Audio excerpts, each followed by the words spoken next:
Hello! So it's time for an update on the manufacturing of the Commander X16, and then after that, I'm going to address some of the misinformation that's been going around. So the first bit of news is that the keyboards finally showed up. And this was the conclusion of work that was originally started by Parafractic back in 2019. Up to this point, we've been making our own keyboards by putting stickers on the keys of generic Parix keyboards, but the end goal was always to have Parix manufacture custom keyboards for us. So this is what 1000 Commander X16 keyboards looks like. It takes up about the same space as a car in my garage, which is an interesting coincidence because you could buy a really nice brand new car for what I paid for these. And that was before we even did the fundraiser. I was pleasantly surprised that Parix actually put our logo on the shipping boxes. Each box contains 20 keyboards, and each keyboard is in its own little X16 branded cardboard box. And so this is how the end user will receive the keyboard. So let's compare with one of the prototype keyboards we've been using up to this point. They're remarkably similar, but the final production version does look better, and certainly a lot less labor on our end since there's no stickers to apply. Okay, so a lot of people have asked about the status on the shortage of Yamaha YM2151 chips. I have some updates on that too. First of all, I'd like to take the opportunity to say that I have it on good authority that the same guy that is selling the little Book 8088 laptop that's been taking the community by storm is also the same guy that bought up hordes of Yamaha chips, including the YM2151. It's pretty clear why he wanted the OPL3 chips, but I'm not yet sure why he wanted the 2151s. Anyway, we finally managed to find a supplier who has real chips, and we've already got enough stock on hand to cover the next year's worth of production. But due to the scarcity of these, I am not going to divulge exactly where we're getting them. However, I do have some interesting news related to that. It turns out there's another chip we can use besides the YM2151, and that is the YM2164. So this chip was used in a number of Yamaha synthesizer products, and it turns out it's about 99% compatible with the YM2151. There are some minor differences with these two chips, but it involves features of the chip that so far nobody's even used, and thus we tested all existing Commander X16 software. It all worked perfectly. So that means some boards will ship with one chip and some will ship with the other, but it shouldn't affect any software. Okay, so now let's talk about the manufacturing of the boards. If you recall, we were working on streamlining our production process with some better equipment last time, and despite a number of challenges, we did manage to produce some boards with the new equipment, but it became apparently obvious that we still likely wouldn't be able to produce more than 2 or 3 boards per day, consuming massive amounts of labor to do this. So we reached out to Suntronic, an electronics manufacturing company here in the Dallas area, and we took a tour of the facility and decided to work with them. So we're going to have them manufacture the main board, but Kevin is still going to produce the Vera boards by hand for the moment. And today is the big day. I'm on my way to Richardson, which is on the complete opposite side of town from me, and I'm going to get to see the X16 being manufactured. And so, this is it. This is the place where the magic is going to happen. This is their wall of products that they're most proud of, and I hope the X16 will make it on the shelf one day. And here's a timeline of the company, and also for some reason I spotted a Tesla Cyberquad in the hallway. I've told the employees ride this around sometimes. Everyone that goes into the manufacturing area has to wear one of these anti-static jackets, and you might be getting a flashback to Dr. Krankenstein. I also had to wear these special straps on my shoes, and then upon entering the manufacturing area, I have to test myself with this machine to make sure my feet are properly grounded. And you can see I passed. Obviously, the place is huge, and they're working on many different products simultaneously. They took me around to where the X16 boards were being worked on. They had about 50 of them being populated, and another 50 or so stacked up over here waiting for their turn. There are monitors every so often that display the board, showing the orientation of the parts. Through-hole parts like this, especially at low quantities like the X16, are actually populated by hand. Typically, an employee will take a handful of a single part, such as these audio capacitors, and just go down the line, putting them in one board after the next, and then move to the next part. A very efficient way of doing it. They finished populating the first board so that I could witness the wave solder process. The first step is to spray the bottom of the board with flux, and then it's fed into the wave solder machine, checking one last time to make sure all the parts are standing up straight.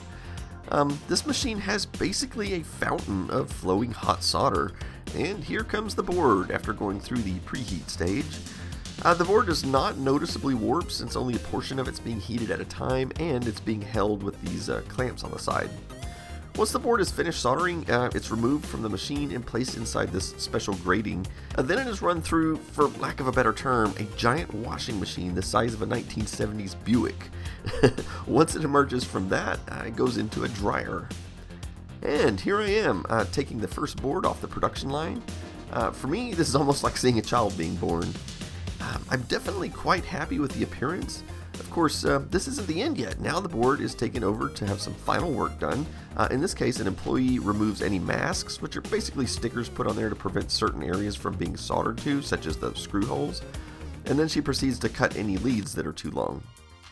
Next, the board goes over to another station, this time for quality control.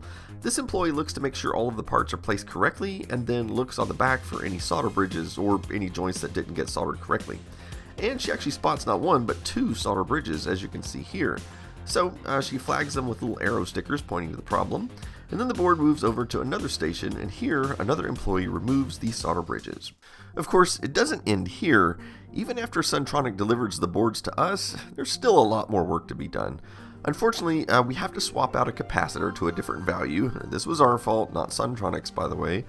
And then we have to cut a trace and install a single bodge wire. Now, this affects the way the IRQs behave, and although it works without this bodge, this addresses some fringe use cases. Then, of course, we have to program 100 ROM chips.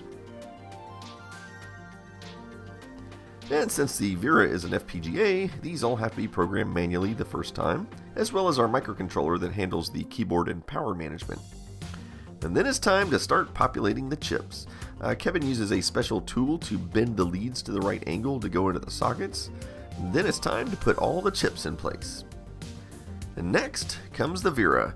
Since it has actual connectors and stuff on the daughter board, it needs to be anchored in place well, so we use standoffs and bolts. And last, it's time for testing. Now we need to test both the composite and the VGA output, as well as sound and the controller ports. And one of the easiest ways to accomplish this is just by playing a game. Although, at some point, we hope to develop an all-inclusive test program just for this purpose. Oh, and since we want to ship each unit with an SD card full of demo programs and games, we have to pull each of those out of their packages, format, and copy stuff over to each one. And the last thing to do is box it all up and place it on the pile of ones ready to ship out. Okay, now I'm going to address some of the misinformation. So, first of all, it's okay if you don't like the computer. I mean, it's not going to be for everybody, obviously. But if you're going to hate on the Commander X16, I would rather you at least hate on it for real reasons and not made up ones. So one thing I've seen repeated over and over again, there's this narrative that the 8-bit guy promised it would be $50 and now we're selling it for $500. And so none of that is true, but I can see why some people might think that. If you go into the very first video I did on my dream computer back in early 2019, I posted a list of requirements that I wanted to aim for, and $50 was the target. But at the time, there was literally nothing designed. It was just a goal. And then if you skip forward just a few months later, also in 2019, once the computer was starting to take shape, I presented this plan where the first generation would be all DIP package and be as much as $300. And of course, that was before the pandemic and part shortages and inflation and all that sort of thing. And so then a few months ago, I released this video where me and Kevin said that the first 82-ish boards would be sold for $500. And I think a lot of people might have just stopped watching after that, but just a few minutes later in the same video, we said that subsequent runs of the product would be $350. And so that has been the officially stated price for quite some time. And so, I mean, that's really only like $50 more than our originally stated goal for the first generation product. And so some people have asked, well, David, if you can sell the board for $350, then why is this first batch, why was it $500?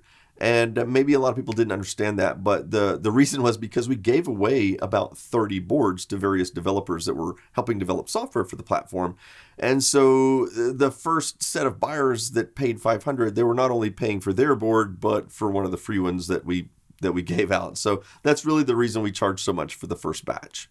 So remember, $50 was always the end goal, and actually I think we can still get there. A little side tangent here, but my VIC-20 repair workshop was a few weeks ago at VCF here in the Dallas area. We had a pretty decent turnout for it. We repaired a number of VIC-20 boards.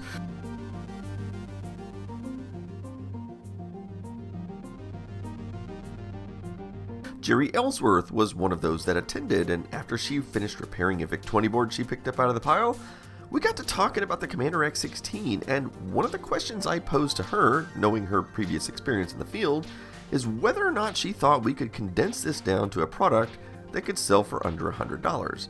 And she felt that it was totally doable. So don't pay attention to those naysayers who are saying it is impossible for us to do what we're saying that we're going to do. They're also the same naysayers who said that we would never get this product to work, or that we would never get the production of it going, or that we would never sell any, or that anybody would ever even want to buy one. So don't pay a lot of attention to them. And just so we're clear on that, the product did go on sale on June 21st, and it completely sold out in just about 3 hours time. We've already shipped most of them, and they're showing up at people's doorsteps already.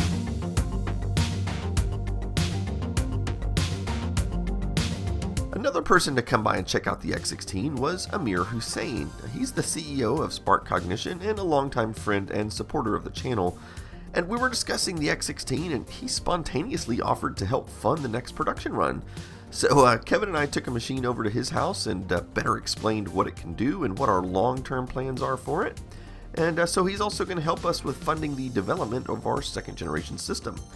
As a result, the X16 project has a bright future ahead of it. So where are we going from here? Well, right now we're gearing up to produce those 1,000 boards, and we're hoping to have those done in the next few months. It's going to be more or less the same board that we've already been selling. It's going to have a few minor changes, like the elimination of a bodge wire on the bottom, and the cartridge port's going to be turned sideways. But other than that, it's basically the exact same board. Hey guys, I just got a few more announcements before the end of the video. One thing I wanted to just mention is it seems like a lot of my last videos have been about my personal pet projects, whether it be Petsky Robots or the Commander X16. And believe it or not, the next video is also going to be about one of my pet projects, which is going to be the big solar test I'm going to be doing here. It was not planned that way. It's just kind of a coincidence that all of these things ended up coming together around the same time.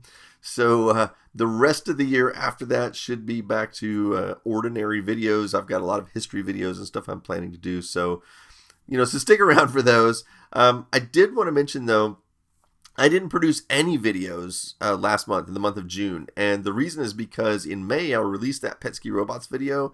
And I had made this announcement that I wasn't going to be doing merchandise sales for much longer. And everybody in the world decided to order something from me. So I've had thousands of orders. And while that may sound like a great thing, it also took a month to ship them all. And that wasn't just me. I actually had to hire multiple temporary employees to help me box and make the discs and put all this stuff together and ship it all. So, I mean, I worked like 12 hours a day for a month just to get all of that merchandise shipped. And there's still 430 orders in the queue, but I can't ship those yet. Those are all Super Nintendo versions. So I just wanted to have a little update on that. I had only made 300 of those Super Nintendo cartridges, and all 300 of them sold out within a few hours of releasing that video. But I did allow back orders on there, so hundreds more orders came in for Super Nintendo Petsky Robots. And so I had to order more shells, more PCBs, and it's just going to take a while for those to come in.